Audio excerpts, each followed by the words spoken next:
Alam mo, Bebang, pagdating sa pag-ibig, walang mahirap o mayaman. Basta't nagmamahalan kayo, lahat pantay-pantay.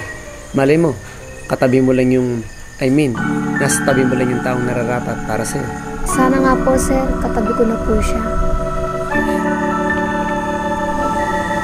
Cristela! Cristela? Cristela! I'm sorry sa nagawa ko ng nakaraan. Medyo mainit lang ang ulo ko nun. Cristela. Carlos.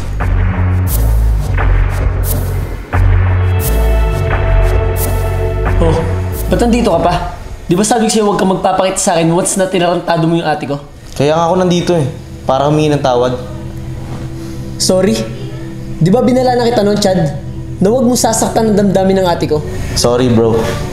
Nadala lang ako ng emosyon ko. Siguro kung ikaw ay nasa kalagayan ko, baka ganun din ang gawin mo. Alam mo, Chad, huwag mo ko i-guys sa'yo.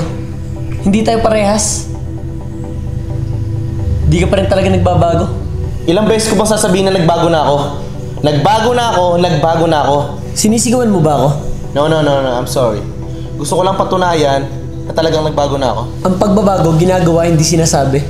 At saka, bakit masyado ang demanding sa ate ko? Hindi ka ba marunong magantay, Chad? Sorry bro. Oo, aminin ko. Nasanay kasi ako sa mga easy to get na babae. Easy to get pala ang hanap mo. Eh di doon ka sa bar. Huwag mo i-guys sa kanila ang ate ko. Dahil ang ate ko matino. Carlos, nagbago na ako. Huwag mo nang ibalik yung dating ako. Eto na ako. Tsaka, nasan ba yung ate mo? Gusto ko talagang humingi ng tawad sa kanya ngayon. No. Sinabi mo yung tiwala ko sa'yo, Chad. Akala ko pa naman tunay kitang kaibigan. This is the last time na makikita ko yung pagbumuka mo sa bahay namin. Get out. Sige, aalis ako. Pero di ko pa rin susukan yung ate mo. Tandaan mo yan.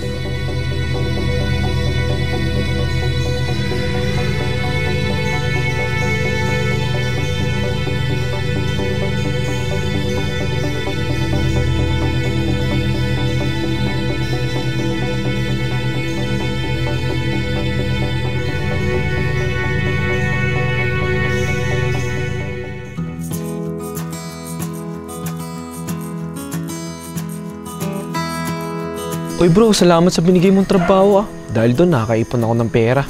Tsaka mahalaga doon, nakakatulong ako kay Ate Bebang Okay lang yun bro. Basta pag ginalingan mo pa, malay mo, ma-promote ka pa. Lumaki pa sahod mo. Talaga tol? Grabe, maraming salamat. Alam mo ba, sobrang laking tulong nun sa amin ni Ate Bebang. Hindi ko talaga sasayangin itong pagkakataon na binigay niyo sa akin. O paano bro? Una na ako ha. Wait lang bro. Pakilala ko na sa yung ate ko. Total, nandiyan si Ate Bebang. Wait lang ha. Ate Bebang. Ate Bebang. Ano yan, Tutoy? Pakilala ko nga pala sa'yo si Sean. Siya yung nagbigay ng trabaho sa akin Sige, nasan ba?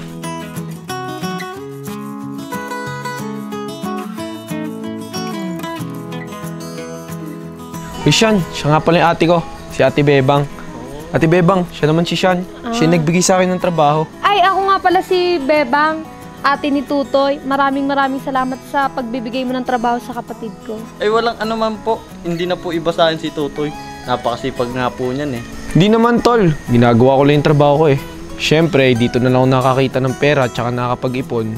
Kailangan alagaan ko rin. Basta Sean, salamat ha. Meron pa palang taong katulad mo na makakaintindi kay Tutoy. You're welcome po. Oy bro, gusto mo nang kumain sa bahay? Baka gutom ka na Oo, magluluto ako. Ay salamat po. Huwag na po kayo mag-abala. Aalis na rin po ako. Ganun ba? Sige, ingat ka. Sige bro, ingat Thank you. Bye!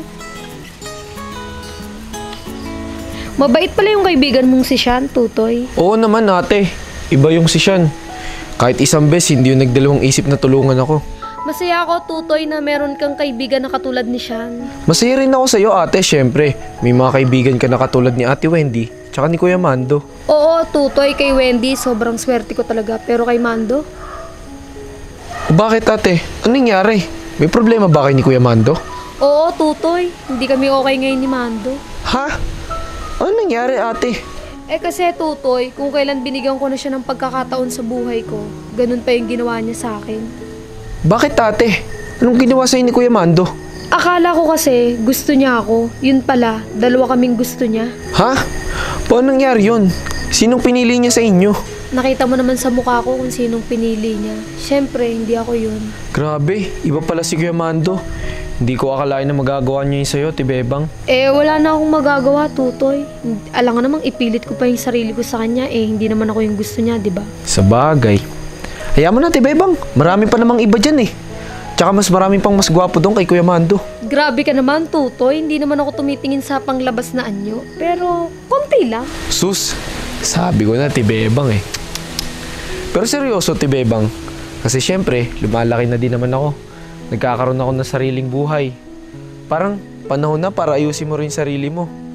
Paano yan kung magkaroon din ako ng syota? Baka maunahan pa kita niya magkapamilya, ha? Hoy, Tutoy, wag kang ganyan. Alam mo naman ang buhay na meron tayo. Bata ka pa. Joke lang, Tibebang. Ito talaga, di na mabiro. Pero malay mo kung mangyari yun. Alaga mo lang yung anak ko, ha? Tumigil ka nga, Tutoy. Puro ka biro ng ganyan. Mag-ipon ka muna para pagdating sa future mo, sigurado ka na. Siyempre, Tibebang, nag-iipon naman ako para sa future ko. Tsaka siyempre, kasama ka doon. Ate kita eh. Ito talaga, oh. Wow, nakaka-touch naman, Tutoy. Salamat. Sana nga matupad mo lahat ng pangarap mo sa buhay. O siya, Toy, tara. Pasok na tayo sa loob. Tara, ate. Antok na din ako eh. Gabing-gabi na.